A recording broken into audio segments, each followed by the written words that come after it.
One of the coolest and most important applications for magnetic fields moving charges is the classic television.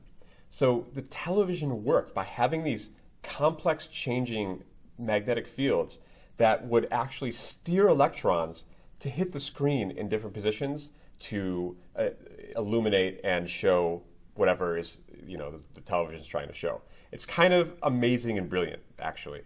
And so many of you that are on the older side, I don't know if there's any of you left that are on the older side anymore, but you may know that the old school televisions especially, after you turn them off and you touch them, you might get a little shock. Or if you bring your arm close to them, you might see your little arm hairs like be attracted to the screen because charges were actually used in order to create the images that you see on a television. Okay, so with that application in mind, I wanted to explore calculating these forces due to magnetic fields using televisions as an example. Okay, so televisions use magnetic fields to force electrons to different parts of the screens, creating the pictures that we know and love.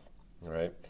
Imagine that an electron moves at 1.4 times 10 to the 6 meters per second through a region in which there is a magnetic field of unspecified direction and a magnitude of 7.4 times 10 to the minus 2. What are the largest and smallest magnitudes of the acceleration of the electron? So remember, if there's a force on the electron accelerates, and that's how its motion changes. All right. So we want the largest and smallest magnitudes of the acceleration. So first things first, okay, we want to remind ourselves that the magnetic force on a particle is q, v, b sine theta. And we don't know theta because the problem says that the magnetic field is unspecified direction. All right? But we also know that any force is equal to ma. Right? This makes it very, very easy to find what the acceleration of the electron would be. A would just be equal to q, v, b sine theta over m. Right? So the question then is, what is the greatest and the smallest possible magnitude of A? Well, just a little trigonometry can tell us this, okay? The greatest possible A is when sine of theta is 1, all right? So in other words, when theta equals 90, you have the best possible A, so we'll say A max here would happen at q, v, b over m, right? When sine of theta is just 1, okay? And then the minimum A would happen when theta is 0. In other words, sine of 0, that would just make A 0. So we automatically know A minimum, the minimum acceleration experienced by this electron, would just be 0. Okay? So if we want to calculate then that maximum acceleration, all we need to do is take our equation and substitute the values. We know that the charge of an electron is 1.6 times 10 to the minus 19 coulombs. By now, you should know that by heart. The problem tells you that the velocity is 1.4 times 10 to the 6th, and the B field is 7.4 times 10 to the minus 2 Tesla. Okay, all over the mass of an electron, which is 3.1 times 10 to the minus 31. Yes? Yes? I think so. 9.1. What is it? Oh my God, I'm having a brain fart. It's a 9.1. Okay. Whew. All right, so now, if I put all that together in my calculator and get an answer, I believe that correct answer should be 1.8 times 10 to the 16 meters per second squared, which is a phenomenally high acceleration, as you probably guess. But the reason for that is because electrons are phenomenally small and have small mass. Okay? All right, and then A min is 0. All right, beautiful. We have now used this force equation to determine what the acceleration of an electron in a TV that's forming a beautiful image that we love would be.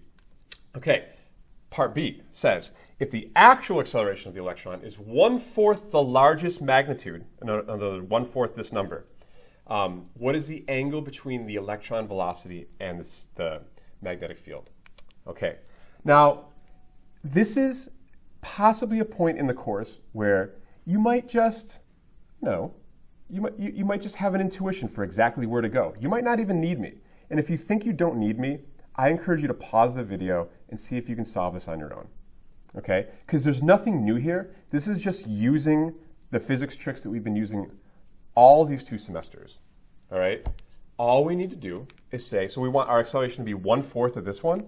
So, in other words, 1.8 times 10 to the 16 over 4, right, has to equal the acceleration, which we just said is going to be q v b sine theta over n. Right? Remember, we just saw a was q v b sine theta, divide both sides by m. So that's a. Okay? We want our a to be 1.8 times 10 to the 16 over 4. That is just, our classic problem-solving techniques, nothing new here. And we want to know what angle would give us this acceleration over here, right? So you just substitute your q, 1.6 times 10 to the minus 19. Substitute your v. We're assuming the same velocity, 1.4 times 10 to the 6. Substitute your b, which is 7.4 times 10 to the minus 2 Tesla. Put in the mass of an electron, okay? And then we're going to get sine theta equals something, all right?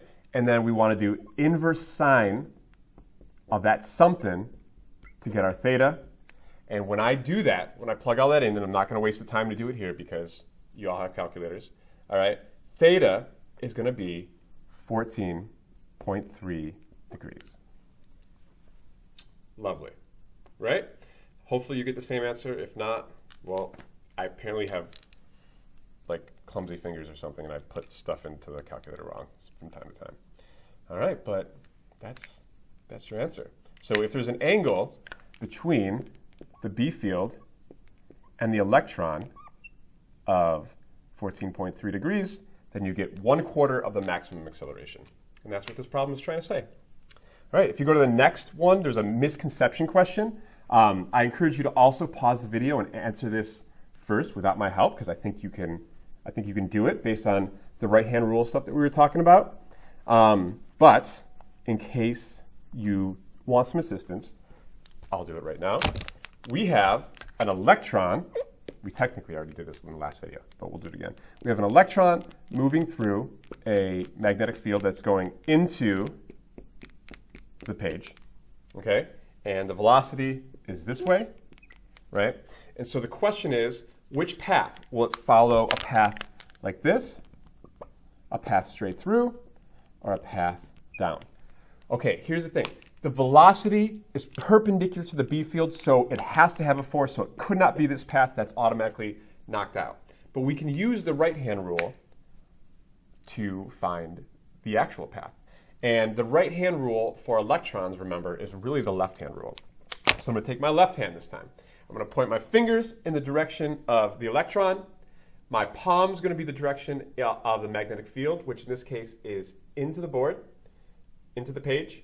And my thumb is pointing down, which means the force needs to be down, which means this electron is going to swoop down like that. And so it should follow path 3. All right? Cool. All right, you are geniuses with forces on charges moving through magnetic fields now. And